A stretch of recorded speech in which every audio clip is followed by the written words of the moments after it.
Abdulla Mason. Oh, He got that. You know, you was like, you know, Sean. You know, they don't do him like his pace, his just everything. The kid is good. How is he that damn good? Like, Yeah. bro, what? Like, I understand. It People, loves it no, too. No, Like, fuck all that. it Fuck all loves that. it too. Fuck all that. You 20 years old? You peaking 28, 30. What are you Too going to do? good too soon? He's got to slow down? Yeah, he's got to. No. I'm just like, what are we going to see in 6-7 years? Yeah.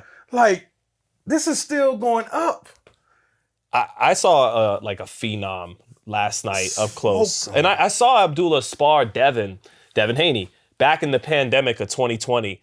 And I remember all the Mason brothers, you know, really humble, good people. Their father is a good man. And I remember they got all 5 of them and they go like, this is the one, you know, like this is the one, is Abdullah. And I'm like, okay, you know, and when he signed to Top Rank's matchmakers were, you know, Abdulla Mason, like they promised me, no, special, not good, special.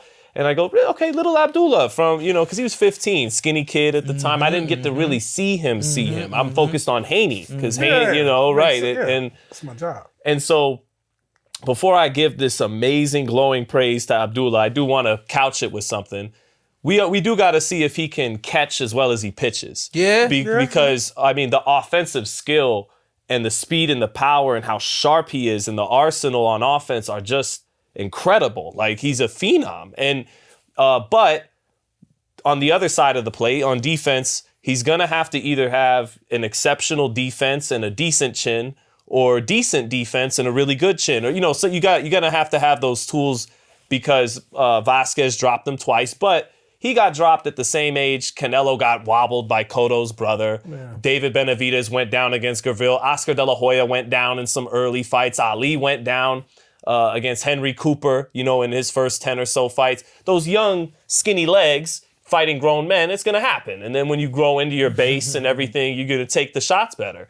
But it remains to be seen. We haven't had to see all the defensive skill, the back foot skill. He's been able to fight downhill and get amazing knockouts. So now that I said that, man, he might be better than all of them. Keyshawn, Shakur, Tank, Ryan, and Devin, and Ryan's got some special punching power. You know, Abdullah hasn't flashed the all-around game that Tank has and the defense that Shakur has. And then, you know, Devin at his age was already knocking on the door to become undisputed.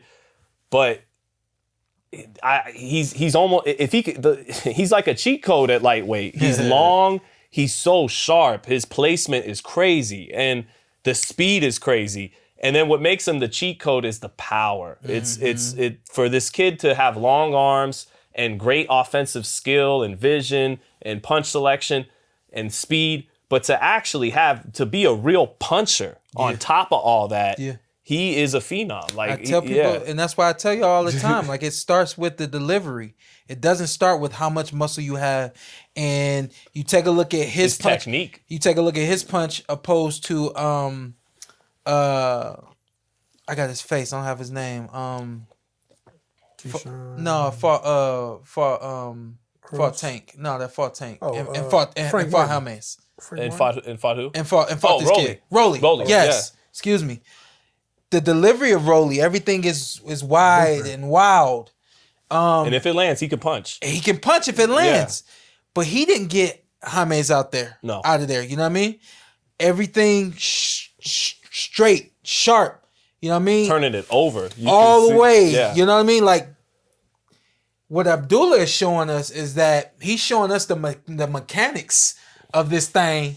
He has the mechanics of it. He's got the splash of the soulful juice of being able to maneuver and move. And I mean, collectively, he truly does have it all. He's willing to get in there and get down and dirty and go to the high guard and get to the body and things of that nature. He's very intuitive and can slide out and pivot and turn. He's like a smaller version of Boots Ennis in a lot of ways. The thing I think is different between him and Boots Ennis at this point, and it's it's not Boots' fault, but he's more consistent than Boots. I think he keeps it a little tighter than Boots, but He hasn't shown us Boots' athleticism moving around the ring. Boots is pretty electric on his feet around. Well, not, he moves and punches off the back foot. We haven't seen Abdullah Very true. have to get pressured. We seen him slide though. How much more sliding you want to do? Yeah.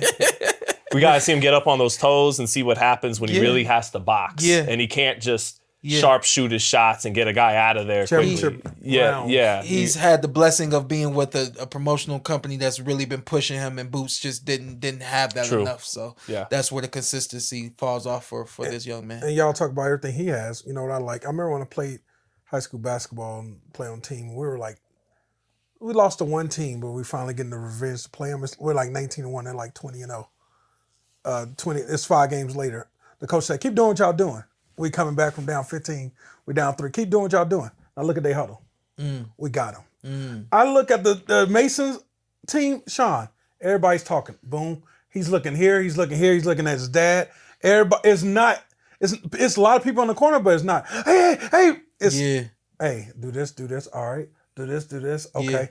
Boom, get the water. I'm just like, it is so peaceful and calm in the corner. And as a fighter, that stuff matters. Yeah, absolutely. It was, I talk about the team all the time, and it's what they say. It takes a village. Yeah. And I mean their village is just is moving on all cylinders. Do all the kids fight? Yeah. Everybody kept asking me that. Good. Yeah. And I think, Abdullah, I don't know if you'd agree with me or he sees it, but I think, there's a superstar that wants to break out of there. You look back at one of the knockdowns for just a second there, he sticks his tongue out at Jaimes, and it quickly goes back in. Mm-hmm. The reason why it quickly goes back in is those brothers and his dad in the corner. Yeah. But it wants to come out. Yeah. He knows he's really good. I felt when I saw that, I felt sentiments of a Shakur Stevenson that will hit you and do those little and I saw that from Abdullah as well.